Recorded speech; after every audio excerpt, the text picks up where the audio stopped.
Well, hi there. How fun to see you again. I took the jacket off for this particular session because we're gonna roll up our sleeves a little bit and do some learning. Here you go. We're now in Media Law Class 7 for our Journalism 4020 class. I'm Jim Wagstaffe. You might have forgotten my name. Wagstaffe. Wag like a dog's tail, staff like a shepherd's tool, E for effective or exemplary or extraordinary. Or maybe you just remember it because my family's related to the Shakespeares. Shakespeare, Wagstaffe. All right, enough of that silliness. Let's go to what we've been learning. We've learned about the rights in conflict on the First Amendment and the right of the public to know versus other interests.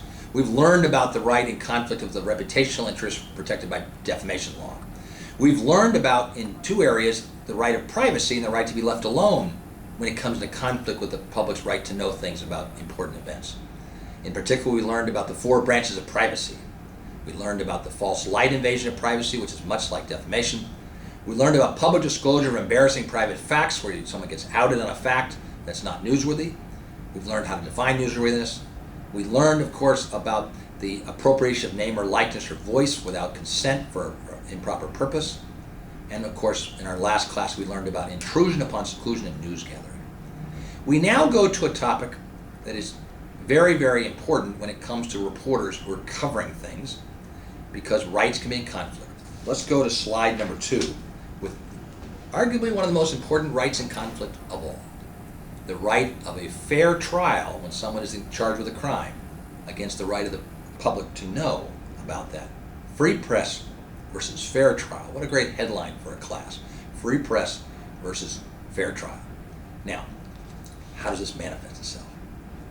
You know, the most covered type of news story in the world are criminal cases. Just test it out. What's one of the most popular shows on television? Law and Order, about the criminal justice system.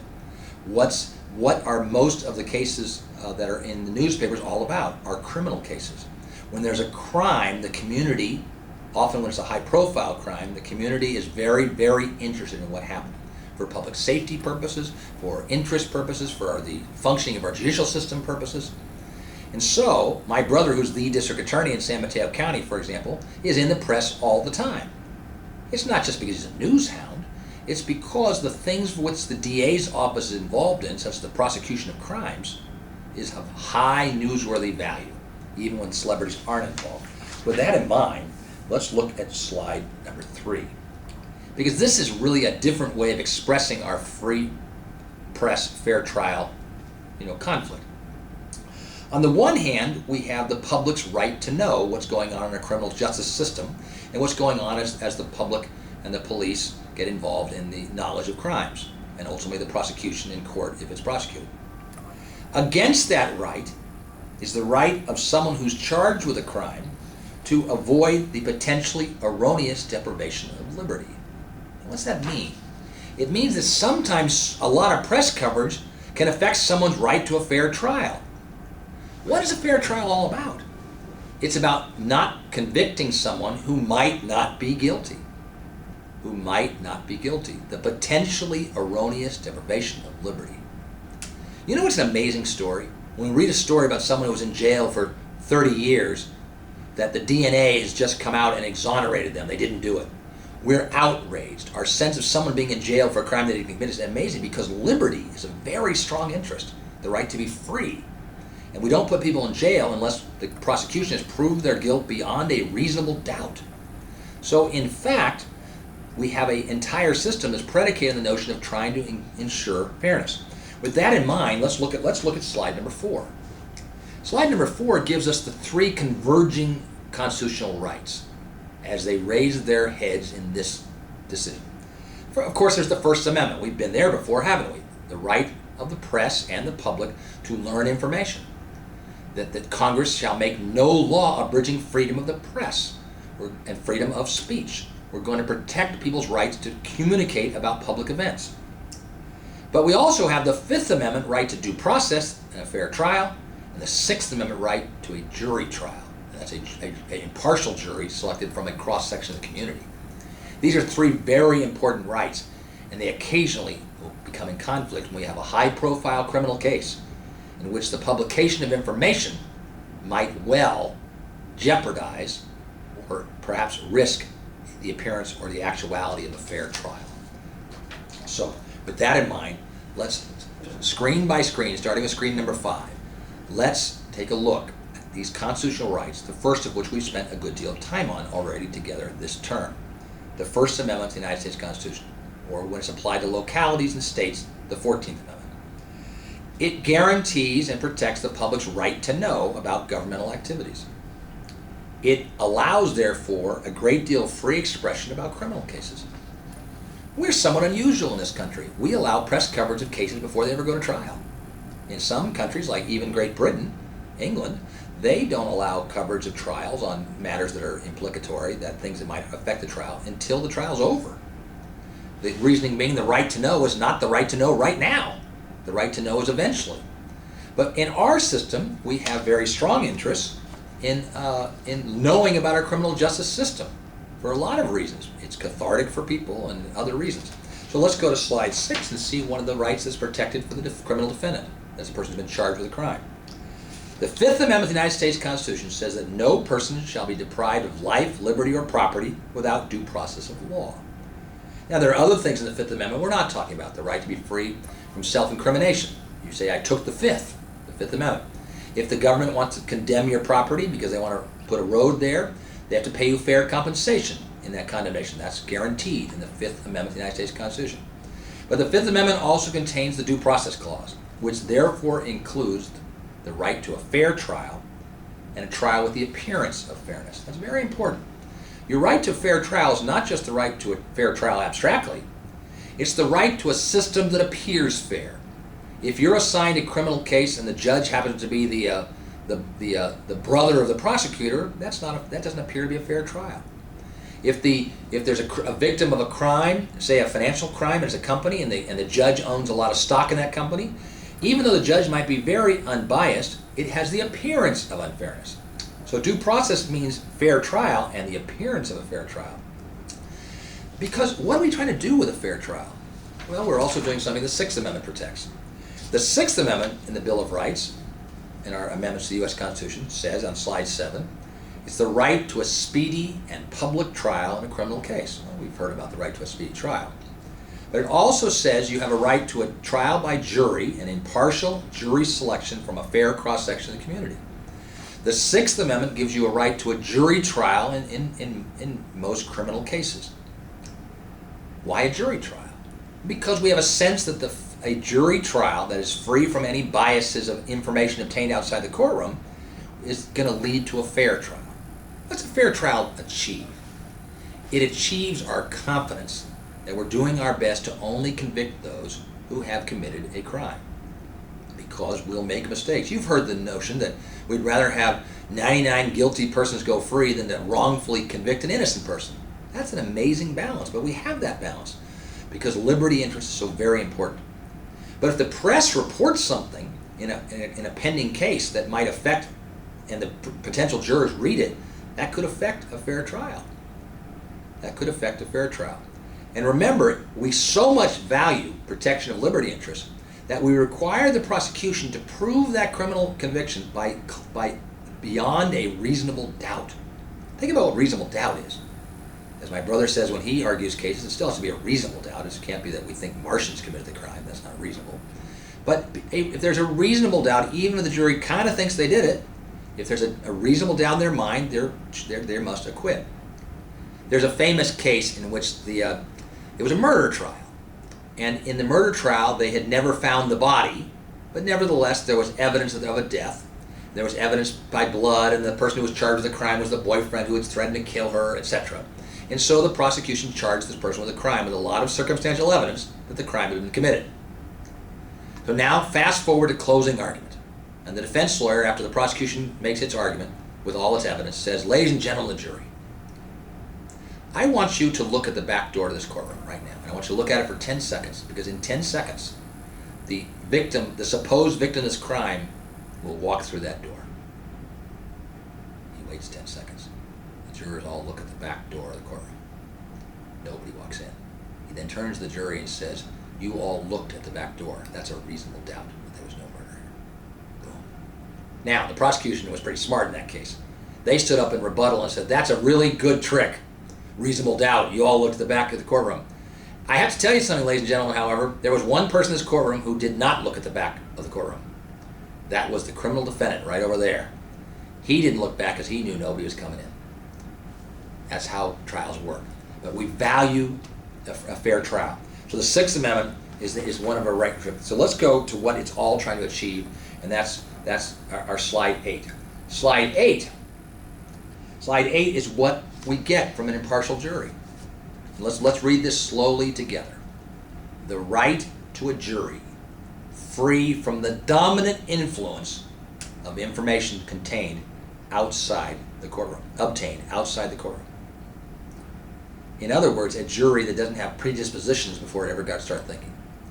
You know, at the beginning of, I tried criminal cases early in my career, and at the beginning, I would always say at the beginning of a case, I said, there's been no evidence admitted yet. I was defending criminals, alleged criminals, and I would say, therefore, my client's presumed innocent. So do you think my client's innocent? And the jury said, well, I don't know, but he's arrested and he's sitting here in the courtroom and he's got, you know, he's apparently it looks like he's been in jail. And I say, but he's presumed innocent until evidence is presented that convinces you beyond a reasonable doubt that he is guilty. You are to presume him innocent. Therefore, we don't want jurors deciding the case based on their predispositions. It affects the presumption of innocence. That evidence may never be admitted into court, and therefore, we sometimes want to make sure that we don't have jurors who are exposed to disabling pretrial publicity that might affect a fair trial. So, if we go to slide 9, we see the values that these constitutional rights, when up against each other, are facing. I mean, they're almost on a train track going in opposite directions, going toward each other. The First Amendment and the right to learn about what goes on in criminal courts, as you can see in this slide, on our next slide, the catharsis of the public learning about what happens in crimes and the possibility of an arrest and feeling like the community is being protected. The fact that the public can be a watchdog when the criminal justice system is unfair, so we want First Amendment. The public has a right to know about how we spend our money in the criminal justice system and what happens in convictions and prisons. On the other hand, there's the train going right towards it. There's the right to a public trial, and a right to a speedy trial, and a right to a fair trial, with jurors who are not tainted by pretrial publicity. Because remember, our next slide shows us that the prosecution must show that through admissible evidence that the defendant is guilty beyond a reasonable doubt. Therefore, the jury is not supposed to consider evidence that's not admissible. So we have a history, which you'll see in slide 11, of famous cases in history which have raised issues about pretrial publicity potentially affecting the fairness of the jury trial. The most famous, I think, was as a result of the Lindbergh kidnapping in 1932. We have a kidnapping of a very, very famous child of a very, very famous family. You recall Charles Lindbergh was the first person to cross the Atlantic solo. He was feted around the world. He became a worldwide celebrity for the rest of his life. And he married into a famous family. Anne Morrow Lindbergh became his wife, and they had a child, and that child was kidnapped and ultimately found dead. This was the crime of the century. And sure enough, they made an arrest of Bruno Hauptmann, a German, who was this is in the 30s, and so there was a lot of prejudice. But they'd had enough evidence, and there was a great deal of pretrial publicity, and the way the trial was conducted itself was very unfair in many ways. The press was there and taking photographs during trial, etc., and a lot of pretrial publicity. And ultimately, Hauptmann was found guilty beyond a reasonable doubt and ultimately executed. But a great deal of criticism over the years of whether he really got a fair trial, even if he in fact committed the crime. The Irvin Rideau cases, which are set forth in your Nebraska Press case as examples, are other cases in which the Supreme Court reversed a conviction because there had been pretrial publicity. So the court found that there was pretrial publicity that tainted the right to a fair trial and ordered a retrial. Shepard versus Maxwell. What a famous and interesting case. Decided by the U.S. Supreme Court in 1967, but its genesis can be traced back to the 1950s. You have a guy named Sam Shepard, a doctor in Ohio, a prominent local doctor, who's married to a woman named Marilyn Shepard, and she is found one night bludgeoned to death in the family home. A high-profile murder trial. And Sam Shepard, when confronted with the facts of this case, says, My God, I came to my house, I saw this figure over my wife struggling with her, and I hit the figure and the figure left. This might sound familiar because this famous case is the basis for which The Fugitive, which was originally a TV show, remember the one-armed man and then Harrison Ford in the famous movie? It was based loosely on the Shepard case. But you know what happened? Like often happens, Dr. Shepard became the focus of suspicion that maybe this story he was telling wasn't so true. And there was a lot of pre-trial publicity, and he testified at an inquest on television for, and in which there was this, turned out that Dr. Shepard was having an affair, and that Dr. Shepard was having trouble in his marriage, and Dr. Shepard had some issues. And so all this pre-trial publicity is beginning to boil and roil, and so now the press is publishing stories every day saying, why won't Shepard come forward? And they ultimately charge Shepard with a crime, and he's convicted despite all his pre-trial publicity, or maybe because of it. And in 1967, the U.S. Supreme Court hears the case on a writ of habeas corpus to release him after his conviction had been affirmed, with a very famous then young lawyer, F. Lee Bailey, who later famously represented in part O.J. Simpson. And Bailey argued that the pre-trial publicity had tainted Shepard's ability to get a fair trial. And he convinced the Supreme Court that pre-trial publicity and the manner in which it was covered during trial was unfair, and he got a new trial. None of these three cases, however, involve the press being a party to the case. This is where the criminal defendant used the press coverage to undo the conviction. That brings us to Nebraska Press Association versus Stewart. In Nebraska Press Association versus Stewart, you have a high-profile case in a small community, as you've read. And in that high-profile multi-murder case, which leads to this kind of enormous batch of publicity, there is a trial in which the press is ordered to not publish things. That is, the press is gagged. If you'll turn to our next slide, on slide 12, it talks about what we refer to as a gag order. Now, a gag order is really, people, just a prior restraint. It's a particular prior restraint gagging participants and or press people involved in a criminal case to not write about certain things in the criminal case until the case is over or until the jury is selected. And the Supreme Court had to look at that gag order that was issued to see whether it was constitutional. Here, Nebraska Press Association itself, that is an association of press people, was challenging the gag order directly as being violative of their First Amendment rights. So there's a little different than other cases. Here we're talking about the gag order being imposed to protect the defendant's criminal right, Fifth Amendment and Sixth Amendment rights, with the press saying, wait a minute, we have a right to publish things under the First Amendment. So it's a conflict between, to some extent, the free press rights and to some extent the privacy rights of those involved in the case. Now, the Supreme Court had to analyze whether this gag order was constitutional. Now, there's an interesting sub-fact of the case I should tell you. Of course, by the time the case got to the Supreme Court years later, the criminal case was long over. The gag order had been lifted. It was imposed during the course of the trial.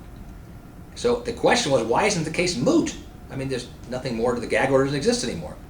And the Supreme Court held that it wasn't moot because it was an issue that was very important, that although it was no longer relevant to these participants, might affect other cases. Now that's an exception to our normal doctrine. If the reason for the case is over, it's moot. We don't decide it. Well, the reason I mention that is because you know another famous case that came up. In the famous case of Roe versus Wade, where the Supreme Court held in 1973 that a woman has a constitutional right to terminate her pregnancy, particularly in the first and partially in the second trimester, by the time that case got to the Supreme Court, the baby had already been born. Therefore, it was moot. But nevertheless, the constitutionality of the Texas law prohibiting abortion was challenged, and the Supreme Court, like in Nebraska Press, said it is moot, but we'll create an exception to mootness because it's capable of repetition and it's an important issue. So that's a sort of a background doctrine. Let's go to slide 13 and see what the Supreme Court did. The Supreme Court held that the gag order in Nebraska Press Association was unconstitutional. Let's figure out the three factors that you must know and the court applied to determine this. So if you got to my midterm exam or my final exam, which you've been dealing with, you can see that this might be one of the test questions. What are the three factors the Nebraska Press Association said the court should consider in determining whether the gag order violates the First Amendment or whether it's necessary to protect Sixth Amendment and Fifth Amendment rights? The first requirement is that it be intense and pervasive pretrial publicity. In other words, we don't have pretrial publicity problems in most cases. The press doesn't cover it much, the public doesn't read it, Nobody remembers what they read about when the case goes to trial 6 or 12 months later, and it's not a problem. But if we have one of those rare cases, if you will, a perfect storm of publicity, a multi-murder case, a shooting in a school or something, those are cases where we have such intense pretrial publicity that in fact there's a risk that the fair trial rights will be invaded. So for example, you might ask yourself a rhetorical question for thought. Could Lee Harvey Oswald, the alleged killer of John F. Kennedy, have ever gotten a fair trial if he hadn't been killed before trial ever started, when he was shot in the jail by Jack Ruby? There was enormous publicity. The alleged killer of a president. Could he have gotten a fair trial? Well, that's an interesting question, but it certainly would be an example where the first factor would be satisfied. Second factor, will the gag order work? In other words, if we stop this newspaper but 30 other newspapers publish it, or it goes online, there's no reason to gag one newspaper if it's not going to actually protect free press rights. The reason, therefore, you're not going to issue a gag order unless you can ensure that, as much as you can, that members of the potential jury won't read the news because it won't be published elsewhere or online. The third factor, so there's intense publicity, will the gag order work, and lastly, are there any alternatives? Instead of these two trains colliding, the First Amendment and the Fifth and Sixth Amendment trains, can we press a switch and avoid the collision by alternatives? Say, for example, rather than gagging the press, why don't we just make sure we ask really tough questions during jury selection and make sure the people who have read the press aren't going to be on the jury. Let's sequester the jury during trial in a big high-profile case so they're not reading the press, or we tell them not to read the press. Let's admonish the jury to not go online and read about this case because they're told not to learn things outside the courtroom. It's grounds for reversal if some member of the jury went out and looked at the scene of the accident without supervision, or went online and read about the case. You'll be told if you're ever a juror that you're not to read about the case during the trial at all. That's because you're supposed to decide the case on the evidence in the courtroom. What does that mean, to decide on the evidence in the courtroom? Let me give you an example, and this will help us in our next class as well. Let us suppose that we have a case in which there's a pretrial confession. That's pretty implicative. Implicates the defendant. If someone confesses the crime, we tend to believe they committed the crime. That's a hard fact. In fact, early in my career, I was involved in a case involving a bank robbery. And our client was charged with 6 bank robberies as part of a signature crime, allegedly doing it the same way. There were some bad facts for the defense, my side. The defendant had been identified positively by 5 of the tellers in 5 of the 6 robberies. That's a bad fact for the defense. It was a bad fact that in 3 of the robberies, the defendant's car and his license plate number was seen fleeing the scene of the crime at the time. That was a bad fact. There was one other really bad fact. You want to hear it? Our client confessed to the crimes. Ooh. But before trial started, we won a suppression motion, and the court suppressed the confession on the grounds it was not properly taken because of Miranda rights. So now that's no longer evidence. But for every potential juror who read in the newspaper that our client confessed, how could you unring that bell? How could you wipe your mind clear to be free from the dominant pretrial publicity that would affect your thinking? Because the moment I told you, as you watch this, the moment I told you our client confessed, you said he did it. People don't confess to crimes they don't commit. But now you don't hear that evidence. But if you have it in your brain, you can't get it out of there. So therefore, if these 3 factors are in place, which will be very, very rare, that is, that you have intense and pervasive pretrial publicity, the gag order can actually work and stop that publicity and protect the rights, and there are no other alternatives. Maybe we continue the trial.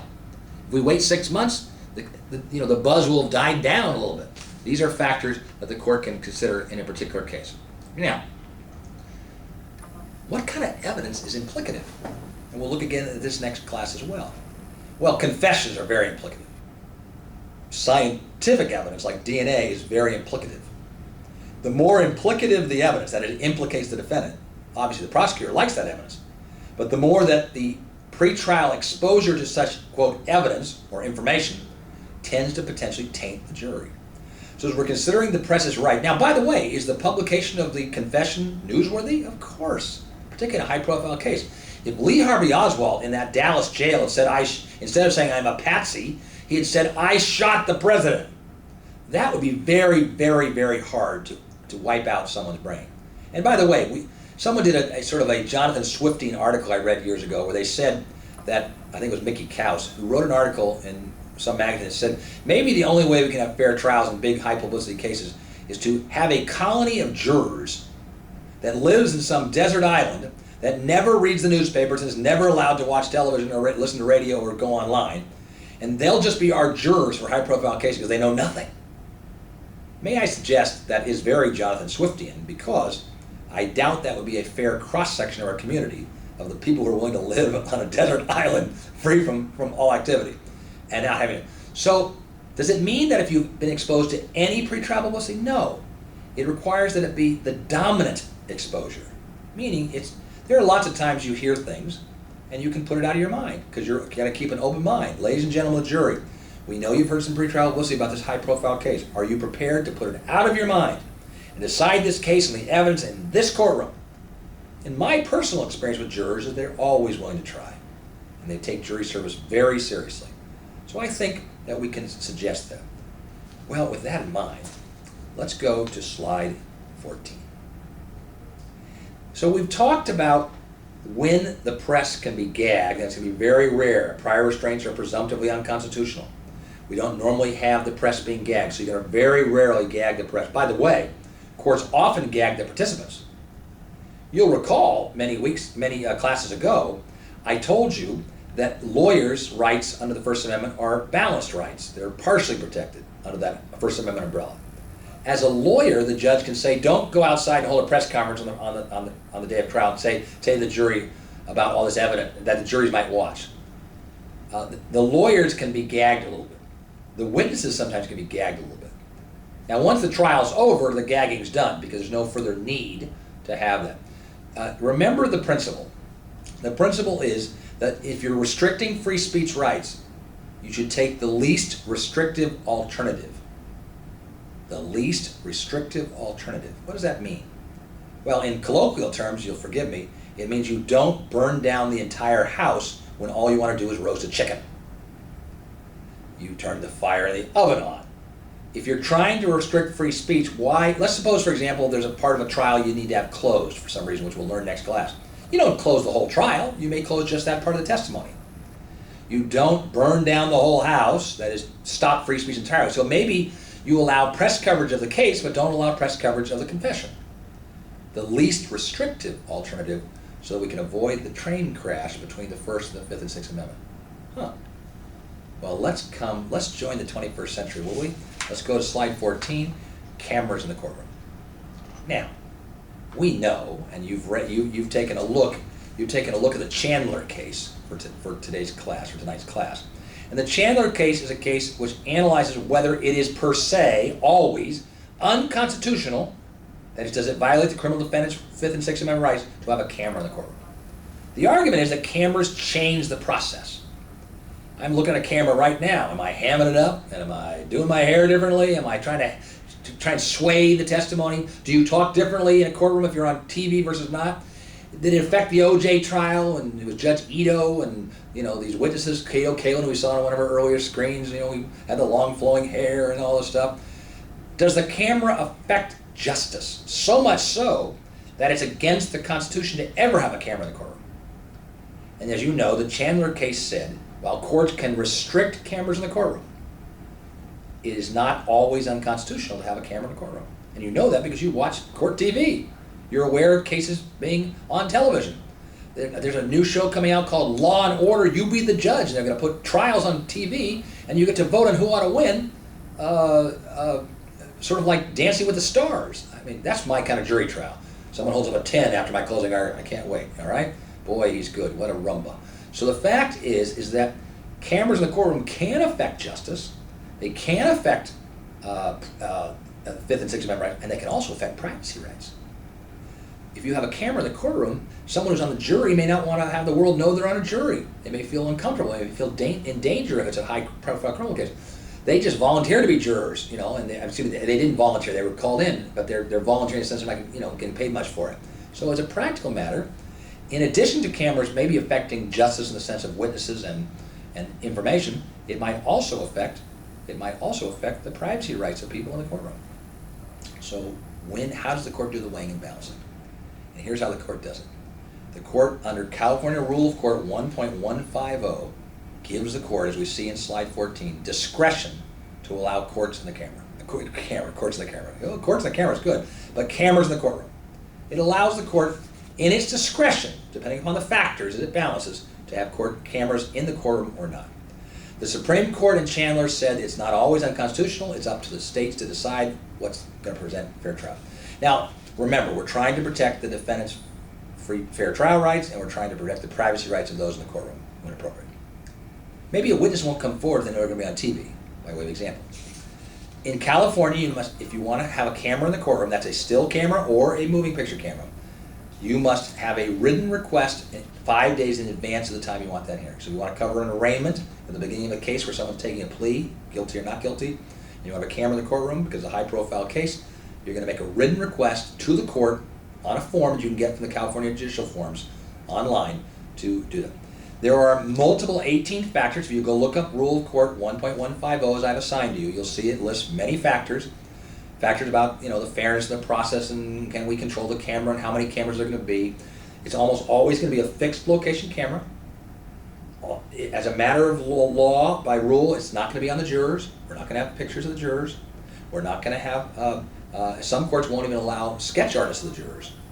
Because you're serving in a jury and at the end of the case you want to retain your privacy. So most courts will hold no, you can't have a sketch artist. In case there was no cameras, of course, they can have a sketch artist. I'm sure you've seen sketch artists of trials. In federal court, our national court system, the federal court system, where they do federal crimes like kidnapping and bank robberies, in federal court there are no cameras in the courtroom unless it's an experimental program. So you'll occasionally see a camera in the courtroom, say that I think the same-sex marriage case had a camera in the courtroom. I know some appellate courts have a camera. You don't see a camera in the U.S. Supreme Court, do you? Because federal courts don't allow generally cameras in the courtroom. The Chief Justice, John Roberts, has continued the tradition of excluding cameras. And that's not been held in violation of the First Amendment because of the rights and because of the discretion of the court. In California, state courts, we have Rule of Court 1.150. In addition, the court can prohibit certain coverage of the trial. And it might, for example, the jurors, certain witnesses. Someone in the witness protection program would never be allowed to be on camera, by way of example. And there will be media coverage requirements, such as, for example, a feed camera. So it goes to a feed, everyone uses the same camera, so we don't have 12 cameras. A few weeks ago, or a few months ago, if you watch this later, or even a few years ago perhaps, I was doing a press conference on one of my cases. There were 12 cameras in my firm's main conference room.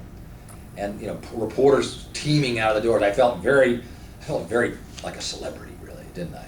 And sure enough, if they're in court, we're not going to have 12 cameras and cables everywhere. We're going to have that camera in a fixed location that might be a feed to other cameras for use on a feed to all the networks and all the cable stations. So in fact, cameras in the courtroom reminds us of this conflict we've been talking about. And that conflict is the conflict between the press is covering things and the press is not. Now, as we go through the cases, let's remind yourselves as you get ready for Quiz 7.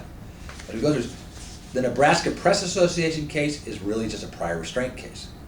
It's a case that holds that the press, or for that matter, members of the public, cannot be gagged simply because they're talking about a criminal case.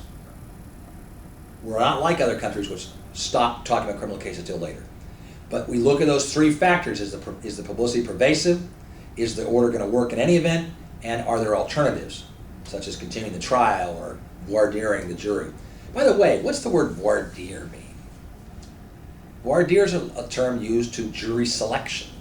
So you have potential jurors come to the courtroom. I think they've been watching Oprah all morning, I suppose. They come to the courtroom, and now they're going to be potential jurors.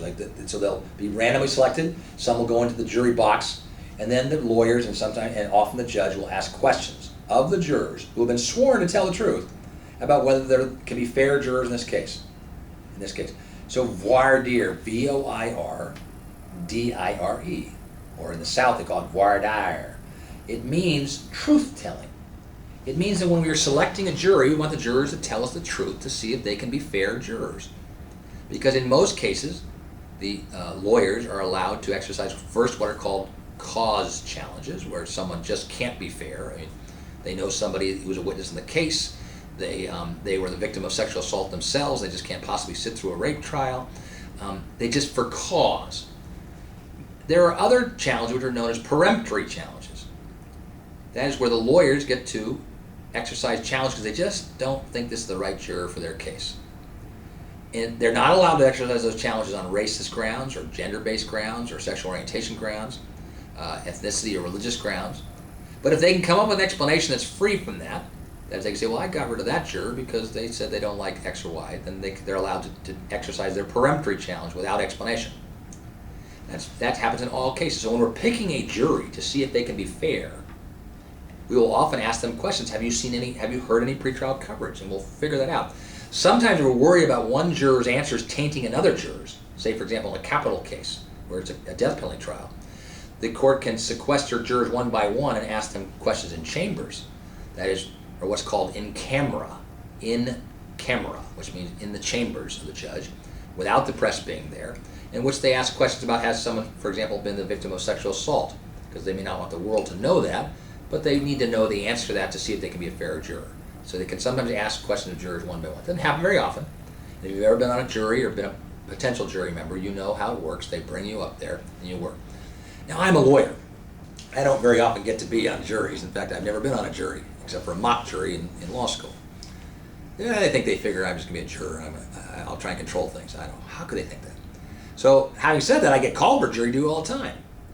So, some years ago, I was called for jury duty in my home county of San Mateo County, and I go to the jury. I sit in the jury room all morning and watch television, read things. And then sure, they herd us all to the courtroom upstairs for a potential jury. And there's about 60 of us in the room behind the bar. And before anybody sits in the jury box as a potential juror, the judge gives a little speech. Now, let's set the stage. It's Judge George Merrim, a fabulous judge, and I've known Judge Merrim for many years. In addition, the district attorney is in the room, and I've known the district attorney because he works for my brother, so I know him. And there's a defense lawyer who's also at the defense table, and I know him because I play basketball with him every Saturday. And so I'm thinking to myself, well, this is not going to be a problem. I'm not going to be picked as a juror here. I know everybody. So I'm not worried. But I don't say anything because I'm not a brat. Your Honor, I can't be a judge. So Judge Merrim spots me, but he doesn't say anything either. So then Judge Merrim says, ladies and gentlemen, I want to thank you for coming here today. Some of you will be jurors in this case. And in a moment, we'll start jury selection. Before we start, I want to emphasize some very important points, he tells us all. Number one, he says, I want to thank you for being here. This is your great civic duty, and perhaps other than military service, what a fabulous duty you're doing by being here as potential jurors. Then he says, second of all, I want you to know that this is going to be a criminal case, so you need to know that. And lastly, he says, I want you to know, absolutely know, that if you've ever had a felony conviction, you cannot serve on a jury. And he looks at me and he says, Mr. Wagstaffe, you're excused. Leading everybody to think I'd had a felony conviction when he knew that I just couldn't be a juror in that case. And when I walked out of that courtroom with all these potential jurors' eyes on me, man, boy, did I feel embarrassed. So I decided that my job as a teacher and being an online teacher is to leave you with a good impression so you can think good things about me, not bad things about me in this context.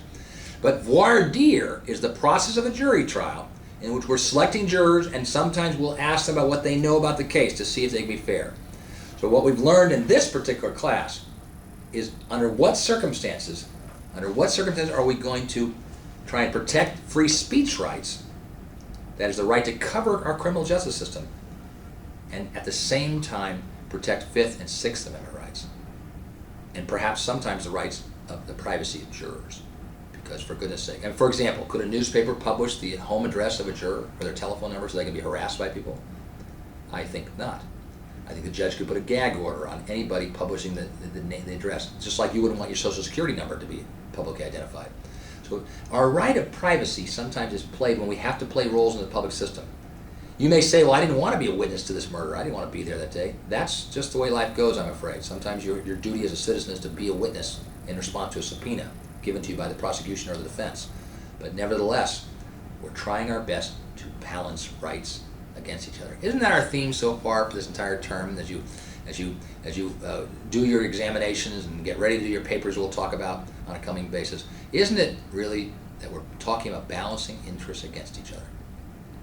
You know, we do that all through life, don't we?